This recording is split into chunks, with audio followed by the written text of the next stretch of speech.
स्वामी केशवानंद महाविद्यालय लील Laxmangarh BA third year geography online classes में आपका स्वागत है। तो देखिए बच्चों, अपना अध्याय चल रहा है फर्स्ट, जिसके अंतर्गत पढ़ रहे हैं हम विश्व के संदर्भ में एशिया। ठीक है, एशिया महाद्वीप की स्थिति के बारे में, उसकी भौगोलिक विशेषताओं के बारे में क्या कर रहे हैं, अध्ययन कर रहे हैं। तो देखिए अपन चल रहे हैं विविधताओं का महाद्वीप। एशिया महाद्वीप को विविधताओं का महाद्वीप कहा जाता है क्योंकि एशिया का विशाल आकार होने के साथ साथ यहाँ पर एक देश से दूसरे देश में, ठीक है, विविधताएं पाई जाती हैं, जिसके अंतर्गत भौगोलिक विविधताएं होती हैं, आर्थिक विविधताएं होती है। ठीक है, तो दो पॉइंटों का अपन ने अध्ययन कर लिया है, भौगोलिक विविधताएं और आर्थिक विविधताएं। तीसरा पॉइंट आता है हमारा मानवीय विविधताएं। ठीक है, तो देखिए एशिया महाद्वीप में मानव के संबंध में विविधताएं मिलती हैं। एशिया महाद्वीप है, इसमें मानव के संदर्भ में विविधताएं पाई जाती हैं। ठीक है, जैसे कि विश्व में सर्वाधिक जनसंख्या वाला देश चीन और भारत एशिया महाद्वीप में पाए जाते हैं। विश्व के संदर्भ में भी इसमें विविधताएं पाई जाती हैं, जैसे कि विश्व का सर्वाधिक जनसंख्या वाले देश भारत और चीन है। चीन प्रथम स्थान पर, भारत द्वितीय स्थान पर। तो इस प्रकार सर्वाधिक जनसंख्या वाले देश भी एशिया में निवास करते हैं। ठीक है, एशिया में पाए जाते हैं। तथा यही टुंड्रा प्रदेश में काफ़ी कम जनसंख्या है। इसी प्रकार बताया गया कि एशिया महाद्वीप के अंतर्गत जहाँ पर सर्वाधिक जनसंख्या वाले देश भी हैं और वहीं एशिया में सबसे कम जनसंख्या वाले प्रदेश भी पाए जाते हैं, जैसे कि टुंड्रा प्रदेश, इसमें काफ़ी कम जनसंख्या निवास करती है, पाई जाती है। इसी प्रकार यहाँ पर विश्व का सर्वाधिक जनसंख्या घनत्व वाला देश, विश्व का सर्वाधिक जनसंख्या घनत्व वाला देश कौन सा है? सिंगापुर है। विश्व का सर्वाधिक जनसंख्या घनत्व वाला देश है सिंगापुर, जिसका जनसंख्या घनत्व एक व्यक्ति प्रति वर्ग किलोमीटर के अंतर्गत 6,687 व्यक्ति निवास करते हैं। ठीक है, ये जीके का प्रश्न बन रहा है कि विश्व में सर्वाधिक जनसंख्या घनत्व वाला देश कौन सा है? कौन सा है? सिंगापुर है। ठीक है, जिसका जनसंख्या घनत्व कितना है? 6,687 व्यक्ति प्रति वर्ग किलोमीटर है। ठीक है, इसी प्रकार यहाँ पर एशिया महाद्वीप में ही सबसे कम जनसंख्या घनत्व वाला देश भी पाया जाता है। एशिया महाद्वीप में ही विश्व का सबसे कम जनसंख्या घनत्व वाला देश भी पाया जाता है। वो कौन सा देश है? मंगोलिया है। कौन सा है? मंगोलिया। ठीक है, जहां का जनसंख्या घनत्व एक व्यक्ति प्रति वर्ग किलोमीटर से भी क्या है? कम है। ठीक है, मंगोलिया देश में एक व्यक्ति प्रति वर्ग किलोमीटर से भी कम जनसंख्या घनत्व पाया जाता है। ठीक है, तो दो प्रश्न बन रहे हैं जीके के, एक तो सर्वाधिक जनसंख्या घनत्व वाला देश एशिया में है, सिंगापुर है। ठीक है, और एक सबसे कम जनसंख्या घनत्व वाला देश, ठीक है, मंगोलिया, वो भी कहाँ है? एशिया में। तो यहाँ का मंगोलिया का जो व्यक्ति प्रति वर्ग किलोमीटर है, एक से भी कम पाया जाता है। ठीक है, एशिया वह महाद्वीप है जहां विश्व के सभी धर्मों के अनुयायी निवास करते हैं। ठीक है, एशिया महाद्वीप है जो विश्व का, ठीक है, ऐसा महाद्वीप है जहां पर सभी धर्मों के लोग निवास करते हैं, चाहे वो हिंदू धर्म के निवासी हो, चाहे बौद्ध धर्म के निवासी हो, ठीक है, चाहे वो सिख धर्म के निवासी हो, मुस्लिम धर्म के निवासी हो, जैन धर्म के निवासी हो, ठीक है, ईसाई धर्म के निवासी हो, सभी धर्मों के लोग एशिया में निवास करते हैं, पाए जाते हैं। ठीक है, तो देखिए जहां भारत नेपाल में हिंदू बाहुल्य देश है, ठीक है, भारत और नेपाल देश हैं जो कि हिंदू धर्म से संबंधित देश हैं, हिंदू धर्म के बाहुल्य देश है। वहीं पाकिस्तान, अरब, इंडोनेशिया मुस्लिम राष्ट्र हैं। ठीक है, पाकिस्तान है, अरब है, इंडोनेशिया है, इनमें मुस्लिम समुदाय के लोग निवास करते हैं। ठीक है, और इसी प्रकार चीन, श्रीलंका, जापान है, इसमें बौद्ध धर्मावलंबी लोग रहते हैं। ठीक है, बौद्ध धर्म के लोग निवास करते हैं, जैसे कि चीन है, श्रीलंका है, जापान है, इसमें बौद्ध धर्म के लोग निवास करते हैं। तथा इजराइल जैसे राष्ट्र में ईसाई धर्म के अनुयायी सर्वाधिक रहते हैं। तो इस प्रकार हम कह सकते हैं कि एशिया महाद्वीप में विभिन्न धर्मों के देश पाए जाते हैं, जैसे कि हिंदू धर्म के अंतर्गत भारत, नेपाल आ गए, और मुस्लिम धर्म के अंतर्गत जैसे कि पाकिस्तान है, अफगानिस्तान है, ठीक है, और इंडोनेशिया है, ठीक है। अरब देश हैं, जैसे सऊदी अरब है, ठीक है। इसी प्रकार ईरान, इराक है, तो इन सभी में मुस्लिम धर्म के लोग निवास करते हैं, ठीक है। धर्मावलंबी देश है, मुस्लिम धर्मावलंबी। इसी प्रकार जैसे कि चीन, श्रीलंका, जापान, यहाँ पर बौद्ध धर्मावलंबी लोग पाए जाते हैं, बौद्ध धर्म के लोग, ठीक है। इसी प्रकार इजराइल देश है, यहाँ पर ईसाई धर्म के लोग निवास करते हैं। तो हमारा एशिया महाद्वीप है वो विभिन्न धर्मों के लोग निवास करते हैं, ठीक है। इसीलिए एशिया महाद्वीप में मानवीय विविधताएं पाई जाती हैं।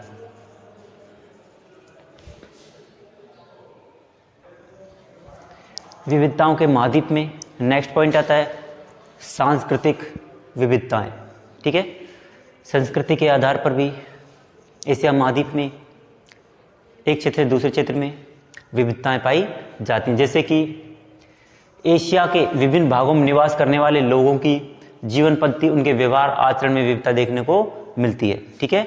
एशिया में पाए जाने वाले निवास करने वाले लोगों की जीवन पद्धति, आचरण, व्यवहार अर्थात उनके रहन सहन, खान पान, वेशभूषा, रीति रिवाज, इन सभी में विविधता देखने को मिलती है, ठीक है। जैसे जंगलों एवं पहाड़ी प्रदेशों में रहने वाली जनजातियों की संस्कृति, ठीक है। जंगलों एवं पहाड़ी क्षेत्रों में रहने वाली जनजातियों की जो संस्कृति है, अभी भी वो पिछड़ी हुई संस्कृति मानव जाति, वो प्राकृतिक विशेषताओं के अनुरूप ही अपने आप को ढाले रखते हैं। उन्हें अब भी शिक्षा का इतना ज्ञान नहीं है, ठीक है। तो इस प्रकार उनकी संस्कृति क्या है, अलग है। तो पहाड़ी प्रदेशों में रहने वाली जनजातियों की संस्कृति, जैसे एस्किमो जनजाति है, भील जनजाति है, गौंड जनजाति है, ठीक है। इनकी संस्कृति जो हमारी शिक्षित संस्कृति है, ठीक है, उस संस्कृति से अलग पाई जाती है। तथा महानगरों में रहने वाली विकसित सभ्यता, जो वर्तमान समय में जो विकसित सभ्यता के जो लोग निवास करते हैं, ठीक है, जिसमें तकनीकी ज्ञान है और अपने आप में शिक्षा में निपुण है, ठीक है, तो ऐसी संस्कृति के लोगों की संख्या बहुत अधिक पाई जाती है, ठीक है। ये तो जो मानवीय संस्कृति है अर्थात जो वर्तमान में शिक्षित संस्कृति है उसकी संख्या अधिक पाई जाती है, जबकि जो हमारी एस्किमो, भील, गौंड जनजाति जो संस्कृति है वो क्या पाई जाती है, कम पाई जाती हैं ऐसी जनजातियां, ठीक है। अब विश्व में जब सर्वत्र अज्ञान था, विश्व में जब सभी जगह पूरे विश्व में अज्ञान था, कोई नहीं जानता था कि खाना पकाकर भी खाना है, ठीक है, या हमें पैदल ही घूमना या हमने पहिए का आविष्कार करना, ऐसी चीजों में जब क्या अज्ञान था, तो उस समय ही, ठीक है, उस समय एशिया एक विकसित महाद्वीप था, ठीक है। जब पूरे विश्व में क्या था, अज्ञान था, ठीक है, उस समय एशियाई महाद्वीप ऐसा था जो एक विकसित महाद्वीप था। इनके बारे में उन्होंने आविष्कार सबसे पहले, पहिए का आविष्कार है, अग्नि का आविष्कार सबसे पहले कहाँ प्रारंभ हुआ था, एशिया महाद्वीप में ही हुआ था। इसीलिए एशिया एक विकसित महाद्वीप था। जैसे पहिए का आविष्कार सर्वप्रथम कहाँ प्रारंभ हुआ, एशिया महाद्वीप में, ठीक है। चीनी मिट्टी के बर्तन बनाना, ठीक है, आदि मानवों द्वारा सर्वप्रथम कहाँ प्रारंभ हुआ था, एशिया महाद्वीप में। इसी प्रकार कागज का निर्माण है, ठीक है, उसका कागज का निर्माण सर्वप्रथम कहाँ प्रारंभ हुआ था, एशिया में, ठीक है। इसी प्रकार प्राचीन शिक्षा के केंद्र, ठीक है, सबसे पहले धीरे धीरे ये तो हमारे जो आदि मानव ठीक है, धीरे धीरे विकास किया था उन्होंने अपनी दिमाग का, तो उसके माध्यम से उन्होंने धीरे धीरे, ठीक है, पहिए का आविष्कार किया, अग्नि का आविष्कार किया, ठीक है, और कागज निर्माण किए, चीनी मिट्टी के बर्तन बनाए। तो इस प्रकार उन्होंने धीरे धीरे अपने अनुसार अपनी ज्ञान के आधार पर, ठीक है, आविष्कार करना प्रारंभ किया था। अब धीरे धीरे जब वो विकसित श्रेणी में हो गए, आगे और अधिक विकास करने लगे, तो उन्होंने प्राचीन, अब वर्तमान में जो शिक्षा के केंद्र विश्वविद्यालय हैं, जैसे कि नालंदा विश्वविद्यालय, ठीक है, नालंदा विश्वविद्यालय है, तक्षशिला विश्वविद्यालय आदि एशिया में ही निवास यहीं विकसित हुए थे, एशिया महाद्वीप में ही विकसित हुए थे, ठीक है। सर्वप्रथम जो शिक्षा के महाविद्यालय थे वो भी कहां पर विकसित हुए थे, एशिया महाद्वीप में ही विकसित हुए थे, ठीक है। एशिया में ही प्राचीन चिकित्सक हुए थे, एशिया महाद्वीप में प्राचीन जो चिकित्सक थे ठीक है, वो किस महाद्वीप में हुए थे? एशिया में ही हुए थे। जिन्होंने यहाँ सभ्यता और संस्कृति के विकास में महत्वपूर्ण योगदान दिया। उन्होंने जो प्राचीन चिकित्सक हुए थे वो एशिया महाद्वीप में हुए थे, तो उन्होंने यहाँ की एशिया महाद्वीप में सभ्यता और संस्कृति के विकास में महत्वपूर्ण योगदान दिया, ठीक है। लेकिन जब विदेशी सभ्यताओं ने यहाँ आकर निवास करना प्रारंभ किया, ठीक है, तो उसके फलस्वरूप एशिया महाद्वीप की सभ्यता है उसमें परिवर्तन आया, ठीक है। तो धीरे धीरे एशिया विदेशों ने जब यहाँ पर विदेशी व्यक्तियों ने एशिया महाद्वीप में प्रवेश किया तो अपनी जो संस्कृति थी वो धीरे धीरे समाप्त होने लगी और विदेशी संस्कृति यहाँ अपना ली गई, ठीक है। लेकिन वर्तमान तथा भविष्य में फिर एशिया महाद्वीप सर्वाधिक विकसित महाद्वीप होगा। लेकिन धीरे धीरे जिस प्रकार हमारे एशिया महाद्वीप के जो देश हैं वो विकास कर रहे हैं, ठीक है, तो वो धीरे धीरे एक महाशक्ति के रूप में, ठीक है, विकसित देशों के रूप में परिणत होंगे। जैसे विश्व की दूसरी सबसे बड़ी महाशक्ति है रूस, चीन, जापान, भारत जैसे देश भविष्य में एशिया के सबसे विकसित महाद्वीप बना सकते हैं। एशिया है जो सबसे विकसित महाद्वीप बना सकते हैं, जैसे कि रूस है, चीन है, ठीक है, जापान है, भारत है। तो ये सभी टेक्नोलॉजी में आगे देश हैं। जैसे विकसित देश होगा हमारा रूस विकसित देश है, ठीक है, चीन विकसित देश है और भारत अभी विकासशील देश है। धीरे धीरे ये भी एक एशिया महाद्वीप को, ठीक है, एशिया महाद्वीप को एक विकसित महाद्वीप बना सकते हैं, ठीक है। जैसे कि अब कौन सा महाद्वीप विकसित बताया जा रहा है, ठीक है, उत्तरी अमेरिका महाद्वीप सबसे विकसित महाद्वीप जिसमें संयुक्त राज्य अमेरिका है, कनाडा है, तो ये विकसित देश हैं। तो इसी की भांति जो हमारा एशिया महाद्वीप है उसको भी, ठीक है, विकसित देश, विकसित महाद्वीप बनाया जा सकता है, क्योंकि जो महाशक्ति हैं इसमें भी निवास करते हैं, जैसे कि चीन है, रूस है, ठीक है, जापान है, भारत है, ऐसी महाशक्तियां भी एशिया महाद्वीप में निवास करती हैं। तो ये भी विश्व का विकसित महाद्वीप बन सकता है, ठीक है। इसलिए एशिया को भविष्य का भंडार, इसलिए एशिया महाद्वीप को भविष्य का भंडार अर्थात आगे आने वाले समय में एशिया महाद्वीप सबसे शिक्षित, टेक्नोलॉजी में सबसे आगे होगा, इसलिए इसे भविष्य का भंडार तथा अतीत और भविष्य का महाद्वीप कहा जाता है। आने वाले समय के लिए एक बहुत ही विद्वान, ज्ञान, ठीक है, टेक्नोलॉजी में आगे विकसित देशों के रूप में परिणत हो सकता है यह महाद्वीप, ठीक है। तो इस प्रकार एशिया महाद्वीप के अंतर्गत सांस्कृतिक विविधताएं पाई जाती हैं। एक देश से दूसरे देश में, एक महाद्वीप से दूसरे महाद्वीप में सांस्कृतिक विविधताएं देखने को मिलती हैं। सांस्कृतिक अर्थ यही होता है कि अपने देशों में ही रहन सहन, खान पान, वेशभूषा, रीति रिवाज, इन सभी के आधार पर एक देश से दूसरे देश में सांस्कृतिक विविधताएं पाई जाती है, ठीक है। तो एशिया महाद्वीप को सांस्कृतिक विविधताओं का महाद्वीप भी कहा जाता है।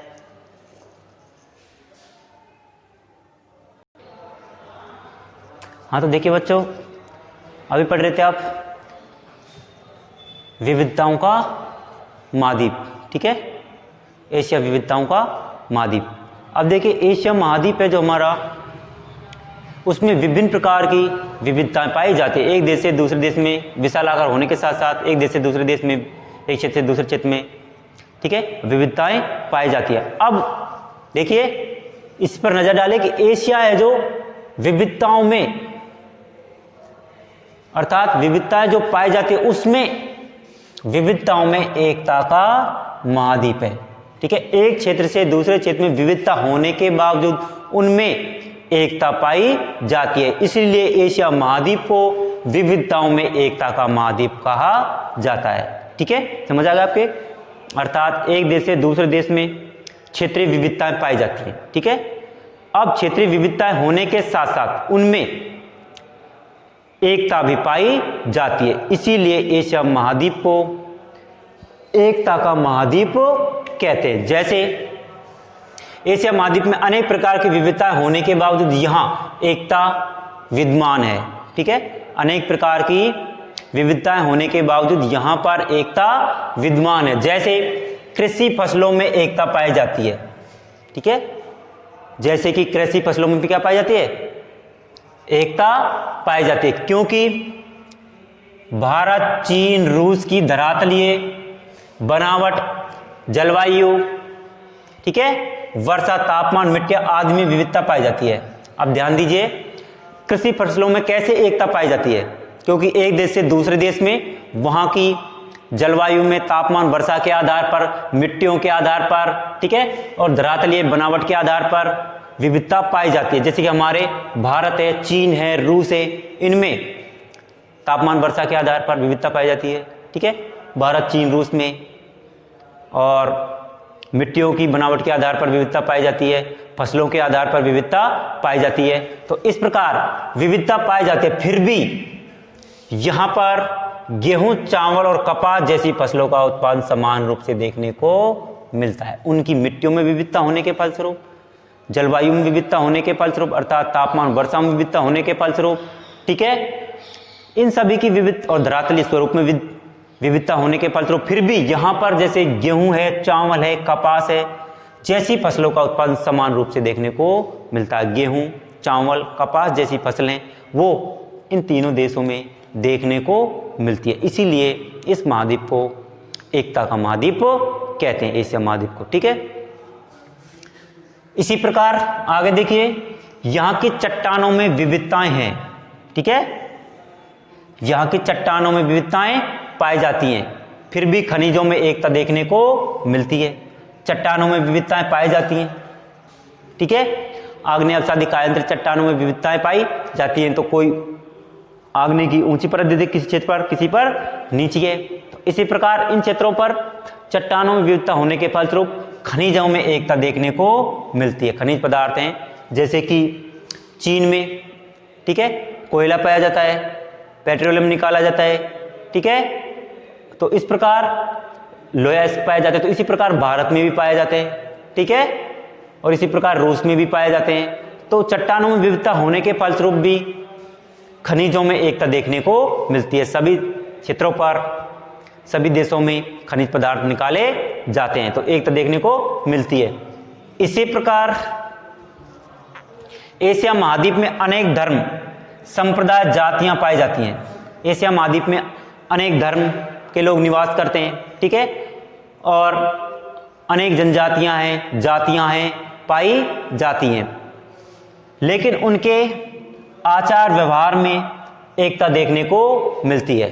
ठीक है, देखिए एशिया महाद्वीप है, इसमें विभिन्न धर्मों के लोग निवास करते हैं, विभिन्न प्रकार की जनजातियां पाई जाती हैं और विभिन्न जातियां, ठीक है, पाई जाती हैं। फिर भी उनमें विभिन्न धर्मों के साथ साथ फिर भी उनमें एकता देखने को मिलती है। जैसे कि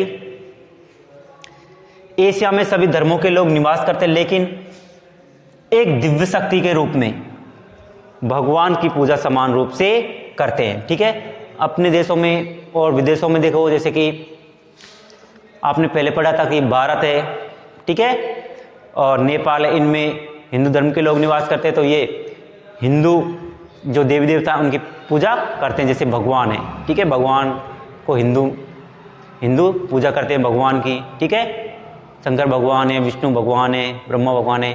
ठीक है, इनकी पूजा करते हैं देवी देवताओं की। और इसी प्रकार जो मुस्लिम समुदाय के लोग भी एशिया महाद्वीप में पाए जाते हैं, तो वो अल्लाह की पूजा करते हैं। तो इनकी, और जैन धर्म के लोग हैं, बौद्ध धर्म के लोग हैं, तो इसी प्रकार सभी एक दिव्य शक्ति होती है, सबका ईश्वर एक होता है, वो होता है भगवान। ठीक है, तो सबकी एक ही दिव्य शक्ति है, वो क्या है? भगवान है, जिसकी सभी धर्मों के लोग पूजा करते हैं। ठीक है, उनकी दिव्य शक्ति भगवान की पूजा समान रूप से करते हैं। इसी प्रकार एशिया महाद्वीप में जापान से लेकर तुर्की, ठीक है, एशिया महाद्वीप के सबसे पूर्व में जापान, सबसे पश्चिम में तुर्की, सबसे दक्षिण में मालदीव, सबसे उत्तर में साइबेरिया है। ठीक है, तो इसी प्रकार एशिया महाद्वीप जापान से लेकर तुर्की तथा मालदीव से लेकर साइबेरिया तक के यहाँ के व्यक्तियों में रहन सहन, वेशभूषा, भाषा आदि में विविधता देखने को मिलती है। ठीक है, एशिया महाद्वीप के लेकर पूर्व से पश्चिम, उत्तर से दक्षिण तक लेकर पूरे महाद्वीप में रहन सहन, वेशभूषा और भाषा में विविधता देखने को मिलती है। लेकिन इनके खाद्य पदार्थों में समानता पाई जाती है। वेशभूषा, भाषा, ठीक है, इन सब में विविधता पाई जाती है एशिया महाद्वीप में, लेकिन उनके खाद्य पदार्थों में क्या पाई जाती है?